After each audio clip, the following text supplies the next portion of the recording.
Petit Togo plus grand et plus peuplé que la Suisse mais phagocyté. L'histoire coloniale du Togo est originale, protectorat allemand connu sous le nom de Togoland depuis 1884, le territoire sera militairement occupé, conjointement par la France et le Royaume-Uni à partir de 1914. La partie française deviendra le Togo en 1960 tandis que la partie anglaise sera rattachée à la colonie de la Gold Coast pour former en mars 1957 un pays indépendant, le Ghana.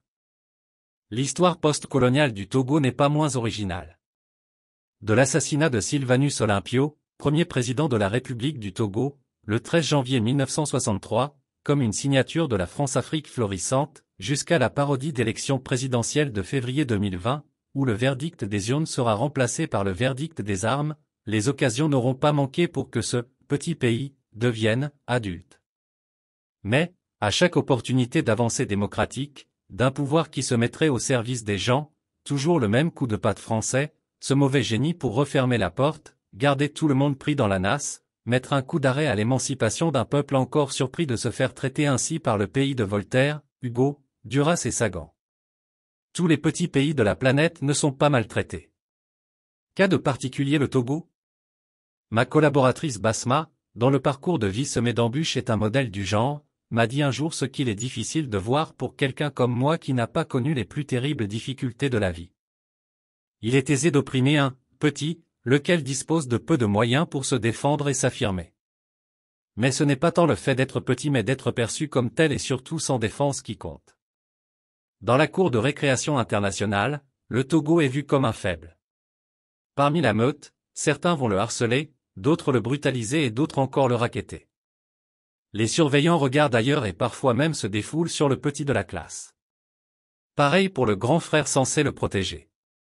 Pas de parents protecteurs, la logique du continent voudrait qu'une organisation africaine s'érige en bouclier contre les attaques venues d'ailleurs. Non. L'Union africaine, la CEDEAO et autres sont des clubs d'individualistes qui n'ont pas encore perçu que la puissance du collectif qui résulterait d'une vraie entité africaine. Et quand le Togo, amené à cette conclusion qu'il doit se débrouiller tout seul, cherche à se défendre, il n'est pas difficile de trouver en lui le maillon faible. J'ai lu quelque chose qui rappelle ça, ajouta Basma, contente d'introduire une référence occidentale à son propos, Sisyphe. Il peine à faire remonter un rocher en haut d'une falaise et lorsqu'il y parvient, à bout de force, le rocher dévale de nouveau la pente et Sisyphe doit reprendre ses efforts à zéro.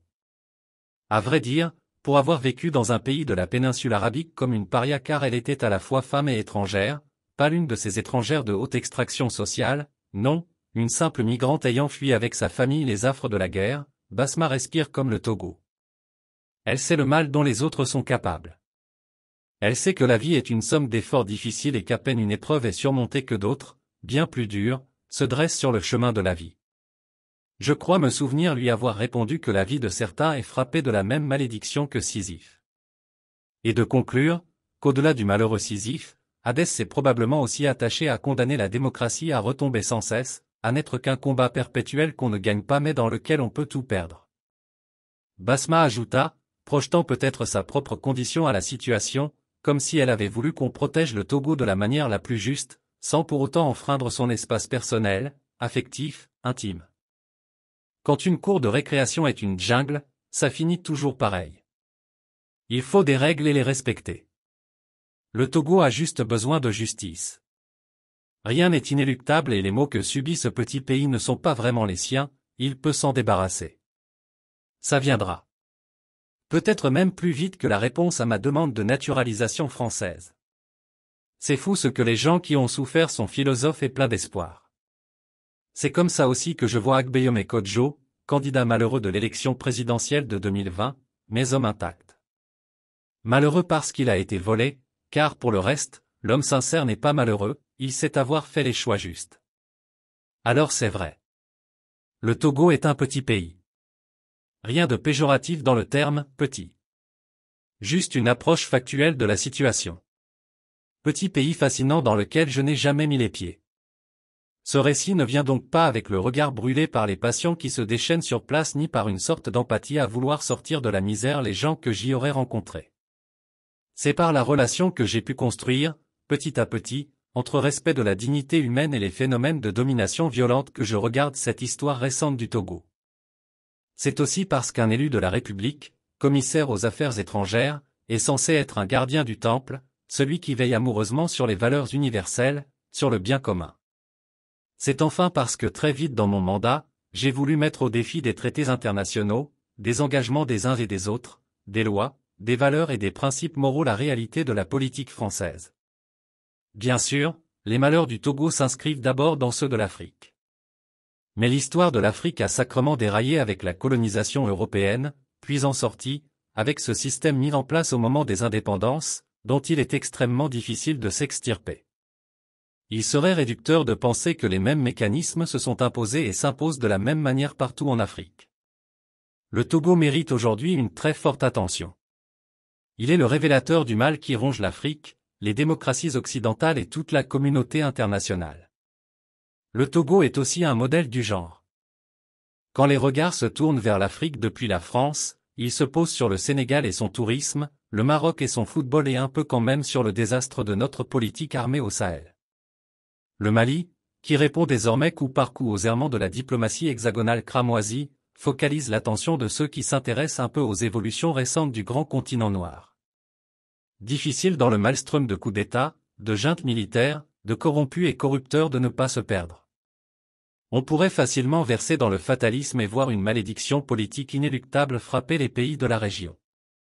En ce début de XXIe siècle, tous les regards sont tournés vers les nouveaux acteurs de la guerre froide, Chine et États-Unis, avec la Russie en grand trublion de cette confrontation. L'Inde, le Brésil, la Turquie ou l'Europe vieillissante, pour des raisons diverses, récoltent quelques miettes de pouvoir des deux grands de ce monde, abandonnés là par malice, mégarde ou négligence. Le Moyen-Orient comme l'Afrique, morcelés d'une histoire volée à leur peuple, durement façonnée par quelques mains étrangères sans scrupules, ne sont pas invités aux réjouissances. Pourtant, même si la manière n'est pas encore écrite, ils en seront. Le futur proche de l'immense Afrique est incertain.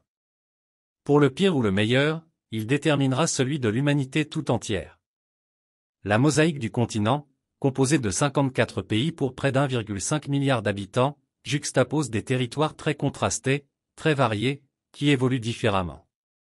Déserts, plateaux, zones tropicales, côtes méditerranéennes ou océaniques. Quoi de commun entre la vie d'un Kairote et d'un Gabonais, entre celle d'une Congolaise et d'une Marocaine? Vue depuis l'autre rive de la Méditerranée, l'Afrique est complètement déformée, rétrécie, rabougrie, ignorée dans sa diversité, méprisée ou regardée avec dédain. Faut-il être français pour tomber à ce point dans l'aveuglement? Le terme même de France-Afrique est pleinement signifiant, il existerait un équilibre, une voie d'accès, entre la France, pays de taille modeste, et le continent africain, pourtant 50 fois plus étendu que l'Hexagone. L'homothétie est grotesque. La France, cette grenouille envieuse qui s'étend, s'enfle et se travaille, se voulant faire aussi grosse que le bœuf. Le monde est plein de gens qui ne sont pas sages. En France, dans les coulisses du pouvoir ou parfois de manière assumée, publiquement, l'Afrique est encore aujourd'hui regardée comme la zone de non-droit par excellence, celle où l'on peut s'affranchir des règles et des siècles d'histoire mis pour construire pas à pas, et souvent dans la douleur, des valeurs universelles et un espace préservé de dignité humaine. Compromission et coup bas, impunité de celui qui dispose du pouvoir, quels que soient ses actes, il y a bien un point commun entre tous les pays d'Afrique. Ce point commun se situe dans le manque de respect des populations de chacun des pays qui composent le grand continent noir. Sur le ring de MMA diplomatique, tous les coups sont permis et la vie humaine ne vaut rien.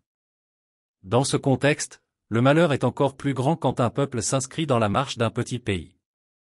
C'est précisément la situation du Togo. Plus grand et plus peuplé que la Suisse, le Togo prend sa forme actuelle d'un héritage colonial imposé, sans souci des populations, sans logique autre que spéculative, avec cette question lancinante, comment continuer d'accaparer les richesses de cette terre bénie des dieux au nez et à la barbe de ses habitants? Plus grand et plus peuplé que la Suisse, répétons-le pour s'approprier les bonnes mesures, le Togo n'en est pas moins considéré par la France, l'Europe et même ses homologues africains comme un bout de territoire à disposition. Petit donc faible, tu subiras la colère de ceux qui t'ont jadis asservi mais ont dû te libérer par la suite, à regret, à contre-séhur. Une histoire mondiale de la domination. Un récit de l'usage de la force et de la brutalité dans les rapports humains. Le Togo est phagocyté. Phagocyté parce que la solidarité entre États africains effraie depuis toujours les autres puissances étrangères. Dès que des liens trop forts s'établissent, ils sont brisés. Que arriverait-il si toutes ces petites vagues, portées par une lame de fond s'unissaient? Probablement pas un tsunami dévastateur mais une houle majestueuse, sûre de sa force, respectée. Phagocytée aussi parce que les prédateurs, dans leur immense étroitesse de vue, aiment particulièrement défouler leur agressivité sur plus petits qu'eux-mêmes. Le pillage facile, des victimes déjà prêtes à subir les sévices moraux, les dommages quotidiens irréversibles, la cruauté naturelle surpasse nos apprentissages. L'homme éduqué disparaît derrière la bête demeurée qu'il était à la préhistoire.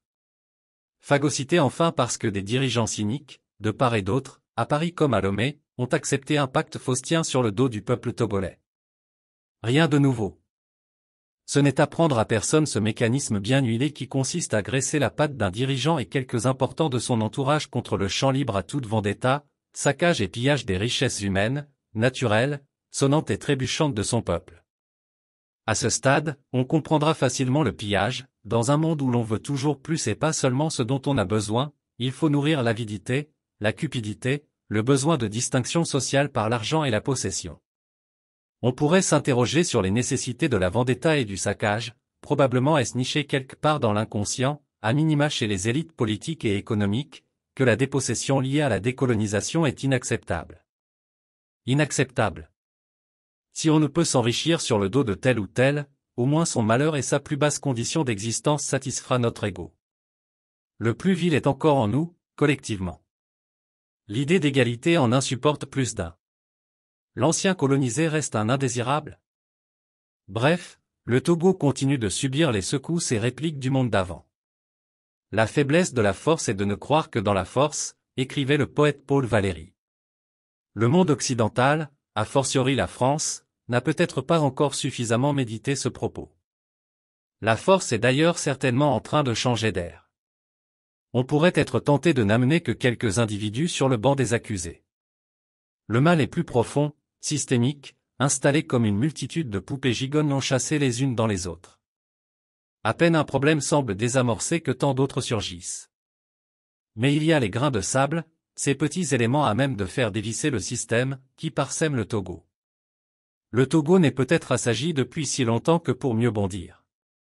Dans de minuscules interstices, il est permis d'espérer et de penser que les Togolaises et Togolais disposant eux des ressorts suffisants pour s'extirper de leurs conditions actuelles, celles d'une dictature que les médias et autres politiques feignent plus ou moins d'ignorer.